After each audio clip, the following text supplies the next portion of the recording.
एक किन्नर ने कुछ ऐसा काम कर दिया है जिसे सुनकर पूरा हिंदुस्तान आज हैरान हो जाएगा। किन्नर के इस काम से आज पूरा हिंदुस्तान हैरान होने वाला है और इसकी चर्चा देश से लेकर विदेश तक हो रही है। आखिर कौन है ये किन्नर और उसने क्या किया है, फिलहाल दिखा देता हूँ। ये घर है, पहली नजर में आप इस घर को देखेंगे सोचेंगे कि आखिर ये किन्नर का घर तो नहीं हो सकता, क्योंकि ऐसा लग रहा है कि कोई महल बनाया गया है। आखिर वो किन्नर कौन है और उसने क्या किया है जिससे जानकर आप लोग हैरान होने वाले हैं। और आखिर ऐसा क्या किया है कि चर्चा जो है वो देश से लेकर विदेश तक है। फिलहाल ये देख सकते हैं, ये घर है। घर को बहुत ही बेहतरीन तरीके से सजाया गया है। चारों तरफ देख सकते हैं पेड़ पौधे, फूल, वनस्पति आपको नजर आ रही होगी। और अभी आप देख सकते हैं ये घर है।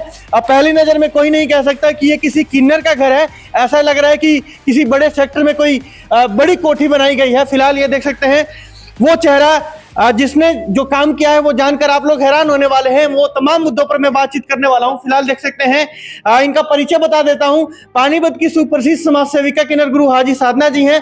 क्या किया है उन तमाम मुद्दों पर बातचीत करूंगा। फिलहाल अगर आप किन्नर समाज की इज्जत करते हैं तो कमेंट में जय माता दी लिख दीजिए। अम्मा जी, सबसे पहले तो आपका बहुत बहुत स्वागत है। आपका भी शुक्ला जी। अम्मा जी, किसी को उम्मीद नहीं थी कि आप ऐसा कर सकती हैं और जो आपने किया है उसकी चर्चा आज हिंदुस्तान से लेकर बाहर मुल्कों तक हो रही है। आखिर ऐसा क्यों किया आपने? आप पूछिए ना क्या क्या किया मैंने। नहीं, पहले बताइए आपने ऐसा क्यों किया। मैंने तो कुछ भी नहीं किया, लेकिन आपने किया है। देखिए अम्मा जी साफ तौर पर मना कर रही हैं कि मैंने ऐसा नहीं किया है। अम्मा जी एक बार खड़े हो जाइए, अगर आप खड़ी हो सके तो मैं बताता हूँ अम्मा जी ने क्या किया है। लेकिन अम्मा जी कह रही मैंने ऐसा कुछ नहीं किया है। अम्मा जी, पहले आप केवल पानीपत हरियाणा में ही सेवा करती थी, लेकिन आजकल आपकी जो सेवा की बातें हैं वो विदेश तक पहुंच गई है कि पानीपत हरियाणा में कोई ऐसी समाज सेविका है जो कि खुद बीमार हो जाती है लेकिन समाज सेवा नहीं छोड़ती। ऐसा क्या कारण है? बस ये है, लोग भावना मेरे प्रति, लोगों का प्यार है। जो मैं थोड़ी बहुत समाज सेवा करती, मैं इतनी बड़ी समाज सेविका नहीं हूँ जैसा लोग समझते हैं। वो इनका बड़ापन है लोगों का मेरे प्रति, उनका प्यार है, उनकी सद्भावना है जो मुझसे जुड़े हुए हैं। तो बस मैं यही करती हूँ, इसलिए लोगों को दिल में बसी हुई हूँ। अम्मा जी, आपका घर देख सकते हैं, ऐसा लग रहा है कोई बड़ा महल है। पहली नजर में ऐसा हम जब यहाँ पर आए तो नहीं लगा कि किसी किन्नर के आवास पर ऐसा सोचते हैं डेरा होगा, चारों तरफ लोग होंगे, कोई पान खा रहा होगा, क्योंकि लोगों के अंदर ऐसी धारणा बनी हुई है कोई गुटखा खा रहा होगा। लेकिन आपके यहाँ तो बड़ा ही शांति भरा माहौल है, चारों तरफ शांति ही शांति नजर आ रही है। हाँ, ऐसा है शुक्ला जी कि एक कोई भी इंसान हो, हम भी इंसान हैं, इंसान का फर्ज है अपने घर में साफ सफाई रखना। और एक हमारे प्रिय प्रधानमंत्री जो है ना, नरेंद्र मोदी जी, उन्होंने सफाई अभियान चलाया हुआ, मालूम है ना।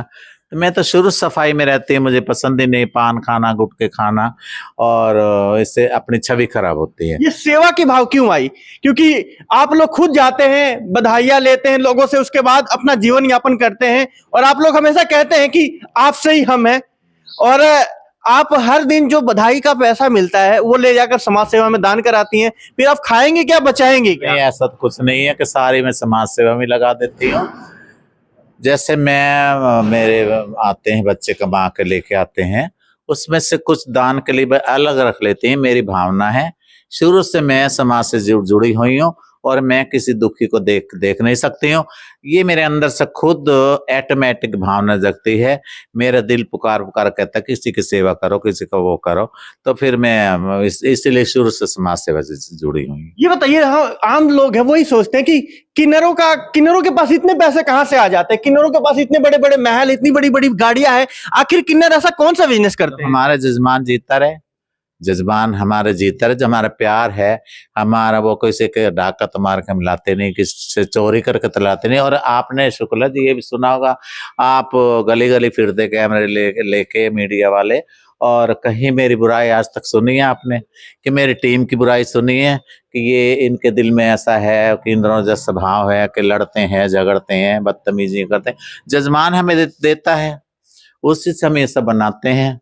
हम बेकार तो नहीं करते, हम शराब नहीं पीते, हमको बुरा धंधा नहीं करते हैं, कि एक अच्छी लाइफ जीते हम। वो जजमान के पैसे से, कोई हमारे चोरी डाके का पैसा थोड़ी है कि एक जजमान हमें देता खुश होकर दान। उस दान में से हम आगे भी दान करते हैं और अपना पालन पोषण भी करते हैं, अपने बच्चों की अच्छी देख रेख करते हैं। आजकल एक और चर्चा चल रही है, किन्नर असली है या नकली है? किन्नर की पहचान कैसे करें? कई लोग ना जाने क्या क्या बोल देते हैं, लोगों को एक शंका पैदा हो गई है, कैसे माना जाए कि कौन असली है कौन नकली है? ये तो मैं पहले भी आपसे कह चुकी हूँ। देखिए इस टॉपिक पे तो मैं बात करना नहीं चाहती हूँ कि पहले बहुत बार आपको मैं इस बारे में इंटरव्यू दे चुकी हूँ और आपको बोल चुकी हूँ।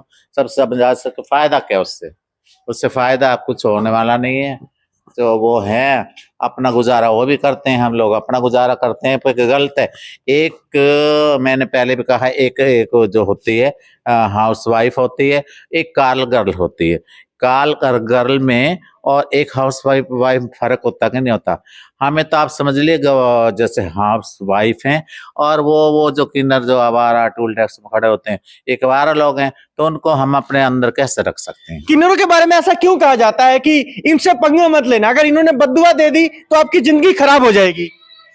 ऐसा है, मैंने पहले भी आपसे शुक्ला जी कहा है कि बद्दुआ उसी की लगती है जो सच्चे दिल से फकीर होगा और सच्चे दिल से उसके अंदर कुछ आगा पीछा नहीं होगा, जो अपने अपने घर वालों से नहीं मिलेगा, अपना सारा कुछ त्याग के एक फकीरी लाइन में आ जाएगा। एक वो ये सोचेगा मेरे तो जिंदगी यहीं गुजरनी है, तो वो उसका कौन होगा आगे पीछे? उसका दिल दुखाना तो बुरी बात है ना, तो उसकी बद्दुआ भी लगती है। और नाजायज हमको किसी को बद्दुआ देंगे जजमान को, हमारी बद्दुआ कभी नहीं लगेगी।